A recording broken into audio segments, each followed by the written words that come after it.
আয়াতুল কুরসি পবিত্র কোরআনের সূরা আল বাকারার ২৫৫ নম্বর আয়াত। এতে আল্লাহ তাআলার একত্ব, মহিমা, ক্ষমতা ও সর্বজ্ঞতার বর্ণনা রয়েছে।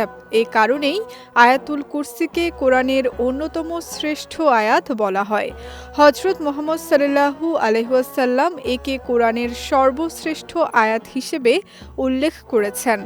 যদিও আয়াতুল কুরসি যে কোনো সময় পাঠ করা যায়, তবু হাদিসে ৩টি বিশেষ সময় এটি পাঠ করার অতিরিক্ত ফজিলতের কথা এসেছে।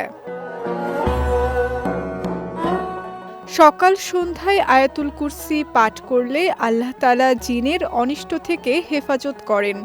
রাসূল সাল্লাল্লাহু আলাইহি ওয়াসাল্লাম বলেছেন, যে ব্যক্তি সকালে আয়াতুল কুরসি পাঠ করবে সে সন্ধ্যা পর্যন্ত জিনের ক্ষতি থেকে নিরাপদ থাকবে, আর যে ব্যক্তি সন্ধ্যায় পাঠ করবে সে সকাল পর্যন্ত জিনের ক্ষতি থেকে নিরাপদ থাকবে।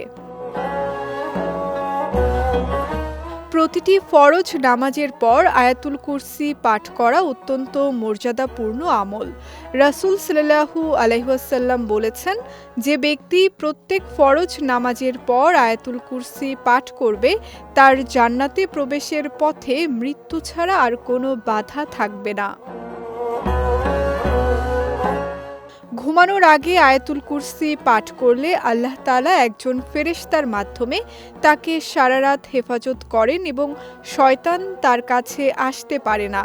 রাসূল সাল্লাল্লাহু আলাইহি ওয়াসাল্লাম বলেছেন, যে ব্যক্তি রাতে শোয়ার আগে আয়াতুল কুরসি পাঠ করবে আল্লাহ তার জন্য একজন হেফাজতকারী নিযুক্ত করবেন এবং সকাল পর্যন্ত শয়তান তার নিকটবর্তী হতে পারবে না। আয়াতুল কুরসি কোরআনের অন্যতম শ্রেষ্ঠ আয়াত। যে কোনো সময় এটি পাঠ করা সওয়াবের কাজ। তবে হাদিসে বর্ণিত সকাল সন্ধ্যা প্রত্যেক ফরজ নামাজের পর এবং রাতে ঘুমানোর আগে পাঠের বিশেষ ফজিলত রয়েছে। তাই নিয়মিত এই আমল করার মাধ্যমে একজন মুমিন আল্লাহর রহমত, হেফাজত ও অফুরন্ত সওয়াব লাভের আশা করতে পারেন। বিজয় টিভি নিউজ ডেস্ক।